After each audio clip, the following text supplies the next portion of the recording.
السلام علیکم، میرا نام ڈاکٹر فواد احمد خان ہے اور میں ریڈیولوجی کا ریزیڈنٹ ہوں CMH پشاور میں۔ آج میں آپ کے ساتھ پارٹ 1 ریلیٹڈ کچھ چیزیں شیئر کروں گا جو اکثر لوگ مجھ سے پوچھتے ہیں اور جو اکثر لوگوں کو کنفیوزنگ لگتی ہے۔ تو سب سے پہلے پارٹ 1 میں وہ کورس بکس ہے آپ کی، جو ہائی ایلڈ کتابیں ہیں آج کل، ویسے تو بہت ہے، اس کے بارے میں ڈسکس کریں گے۔ دوسرا اسٹڈی میتھڈالوجی یوز کے بارے میں ڈسکس کریں گے کہ کیا کیا پڑھنا ہے، کس طرح پڑھنا ہے۔ سیکنڈ پہ آپ کی MCQs بک ہے تو وہ ڈسکس ہوں گی جو آپ کی کامنلی آج کل یوز میں ہے۔ تھرڈ پہ ہم تھوڑا کنفیوزنگ یا جو انسالوڈ MCQs ہوتے ہیں جو اکثر ڈفرینٹ کتابوں میں ڈفرینٹ آنسرز ہوتے ہیں اس پہ ڈسکس کریں گے، اور اس کے بعد ہم تھوڑا سا پیپر بھی ریڈیولوجی کو بھی ڈسکس کریں گے۔ تو آئیے شروع کرتے ہیں۔ سب سے پہلے جو کورس بکس ہے اس سے شیئر کرتے ہیں۔ تو کورس بکس آپ کو پتہ بھی ہوگا، آپ نے ڈفرینٹ فورمز پہ دیکھا بھی ہوگا اور سنا بھی ہوگا، ڈفرینٹ گروپس میں باتیں بھی ہوتی رہتی ہیں۔ تو سب سے پہلے آج کل جو ٹاپ پہ کتابیں جو پڑھی جاتی ہے پارٹ 1 کے لیے، تو وہ رفی اور AA کے نام سے ہے، جو ڈفرینٹ آتھرز نے لکھی ہوئی ہے اور جو اس کا تھوڑا پیٹرن بھی ڈفرینٹ ہے۔ پھر اس کے بعد آ جاتے ہیں جو اور دو کتابیں ہیں جو بہت لوگ یوز کرتے ہیں، تو وہ نسیم شہرزاد کی کتاب ہے، اور آخر میں فاسٹ ایڈ کے نام سے ایک کتاب آتی ہے جس کے آتھر رفی ہے اور کچھ اور آتھرز بھی ان کے ساتھ انکلوڈیڈ ہے۔ تو یہ تو ہو گیا آپ کے کورس کی بکس ہو گئی۔ اب بہت سے لوگ کو کنفیوزنگ ہوتا ہے کہ کون سی بکس کب اور کس طرح پڑھنی چاہیے۔ تو میں آپ کو بتا دوں کہ جتنے بھی کتابوں کے نام میں نے آپ کو بتائے ہیں یہ تقریباً مور اور لیس سیم ہی ہے۔ رفی AA اور نسیم شہرزاد فاسٹ ایڈ میں ڈفرینس صرف اتنا ہے کہ نسیم شہرزاد اور فاسٹ ایڈ کے ساتھ آپ کو دوسری کتاب پڑھنے کی ضرورت نہیں پڑتی، کیونکہ یہ فرسٹ ایڈ کی طرح لکھی گئی کتابیں ہیں، اسی کی طرز پہ ہے، تھوڑا سا سمپلیفائڈ کر کے ہے، تو اس کے ساتھ آپ کو دوسرا کوئی ریویو فرسٹ ایڈ دیکھنے کی ضرورت نہیں پڑتی۔ رفی اور AA وہ ذرا تھوڑی شارٹ ہینڈ سی کتابیں ہیں جن میں پوائنٹس ڈائریکٹ مینشن ہوتے ہیں اور ہائی ایلڈ پوائنٹس ہوتے ہیں، ان کے ساتھ آپ کو کبھی کبھار فرسٹ ایڈ دیکھنے کی ضرورت پڑ سکتی ہے۔ تو یہ تو ہو گیا میجر ڈفرینس ان کتابوں میں۔ پھر اب آ جاتے ہیں اس پہ کہ کون سی کتاب پڑھنی چاہیے کون سی نہیں۔ تو رفی اور AA تقریباً آلموسٹ سیم ہی ہے۔ نسیم شہرزاد اور فاسٹ ایڈ وہ بھی تقریباً ایک جیسی ہی کتابیں ہیں۔ رفی اور AA میں فرق صرف اتنا ہے کہ AA میں تھوڑی سی اناٹمی کم ہے، رفی میں تھوڑی زیادہ ہے، جبکہ نیورو اناٹمی وہ AA میں ذرا اچھی طریقے سے کنسائز طریقے سے دی ہوئی ہے، رفی میں تھوڑا سا شارٹ کر کے دی ہوئی ہے۔ وہ آپ کے اپنے انڈرسٹینڈنگ پہ ہے، آپ کو جون سی کتاب سمجھ آئے، جون سی اچھی لگے، جون سی آپ ریٹین کر سکیں، میں آپ کو وہی سجیسٹ کروں گا، کیونکہ میں نے یا کسی اور نے جو کتابیں پڑھی تھی ضروری نہیں ہے کہ آپ کو بھی انہی کتابوں سے ہیلپ مل سکے۔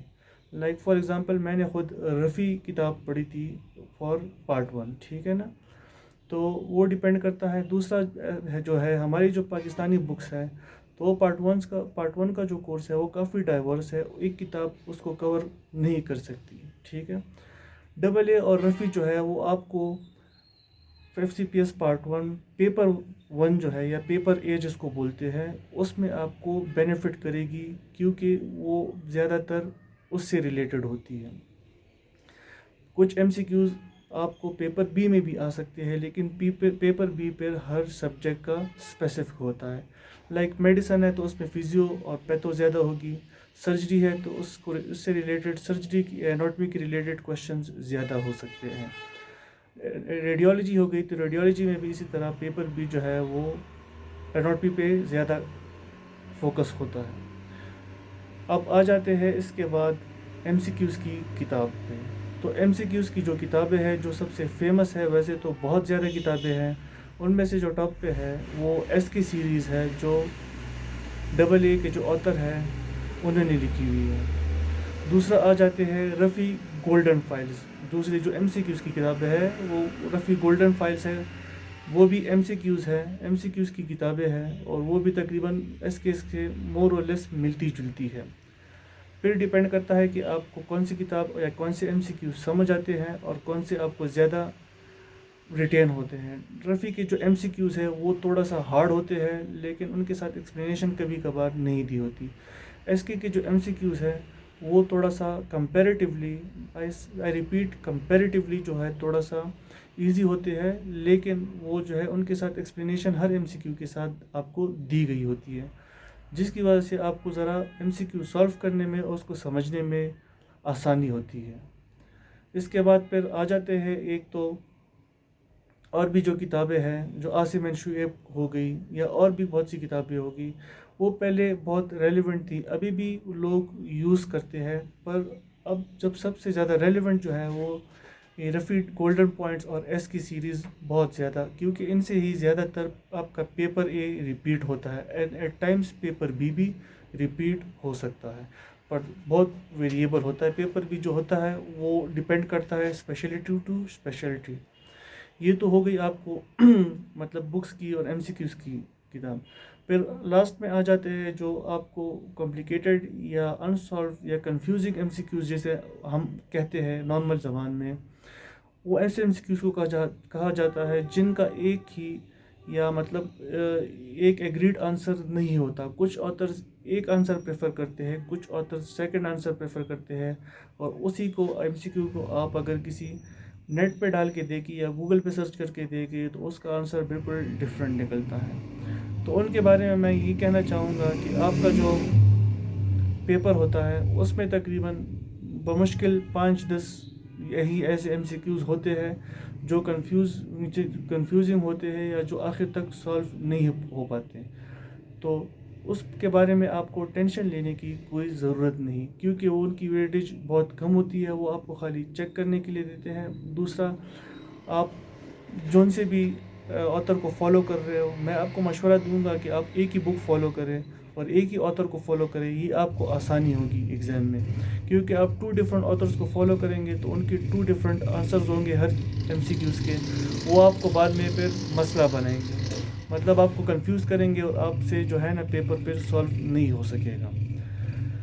اب آ جاتے ہیں ریڈیولوجی کے پیپر بی پہ۔ تو ریڈیولوجی کے پیپر بی جیسے آپ سب کو پتہ ہے، جنہوں نے پارٹ 1 دیا ہے یا دے رہے ہیں یا کچھ دینا چاہتے ہیں، تو ریڈیولوجی کا پیپر بی جو ہے وہ موسٹلی میجورٹی این آر پی پہ بیسڈ کرتا ہے۔ این آر پی کے لیے آپ کو میں ریکمنڈ کروں گا 2 کتابیں جو ہے جو بہت ہائی ییلڈ ہے اور جن سے آپ کو فائدہ ہو سکتا ہے، تو ایک سنیل ہو گئی، دوسرا آپ کے پاس کیپلن سیریز کی بک ہو گئی۔ اب کچھ لوگ سنیل کو پریفر کرتے ہیں، کچھ لوگ جو ہے کیپلن کو پریفر کرتے ہیں، وہ پرسنل پریفرنس میں بات آ جاتی ہے۔ آپ جون سی بھی بک فالو کریں، لیکن آپ اس کو صحیح طریقے سے پڑھیں اور صحیح اس کو یاد کریں۔ پھر این آر پی پڑھنے کے بہت لوگ کنفیوژن ہوتی ہے کہ این آر پی کس طرح پڑھی جائے اور این آر پی کے لیے کیا کیا کیا جائے۔ تو میں ہر کسی کو یہی مشورہ دیتا ہوں، اور جو مجھ سے پوچھتے ہیں اور جن کو نہیں بھی پتہ یا جو گروپ میں ہے نہیں، جو گروپس میں نہیں ہوتی، تو ریڈیولوجی میں پارٹ 1 میں ہمیشہ کہتا ہوں کہ آپ کو جو ہے سلیکٹڈ این آر پی کرنی ہے، پورا A to Z آپ کو نہیں پڑھنا، کیونکہ A to Z این آر پی پڑھنے کا آپ کو ریڈیولوجی کے پیپر بی میں کوئی فائدہ نہیں ہوتا۔ ایک تو وہ آپ سے ریٹین نہیں ہوتی، دوسرا جو بڑا مشکل کام ہے وہ ہے کہ اکثر جو ہے آپ سے پورا پڑھنے میں ہائی ییلڈ ٹاپکس جو ہے وہ رہ جاتے ہیں، تو اس طرح آپ کا جو پیپر بی ہے وہ انڈر پرفارم کرتا ہے، اور اس کی وجہ سے آپ کا پیپر 2 بی ریڈیولوجی ہے جو ہے وہ رہ جاتا ہے اکثر لوگوں کا۔ تو میں مشورہ یہ دوں گا کہ آپ ہائی ییلڈ جو ٹاپکس ہیں وہ میں اپنے چینل پہ شیئر کرتا رہتا ہوں، وقتاً فوقتاً آگے بھی کرتا رہوں گا، گروپس میں بھی کرتا رہتا ہوں۔ اس میں آپ جو زیادہ فوکس ہے وہ پیلوس پیرینیم، لوور لم، اپر لم پہ رکھیں، ٹھیک ہے، کیونکہ یہ بہت پیٹ جو ہے نا ٹاپکس ہے سی پی ایس پی کی جو فیوریٹ ہے۔ دوسرا جو ہو گیا آخر میں آ کے پھر ایبڈومن، اور اس کو بھی جو ہے ایبڈومن اور باقی جو ہرٹ ہے اور جو رہ جاتی ہے پیچھے، ان کو بھی آپ نے کور کرنا ہوتا ہے۔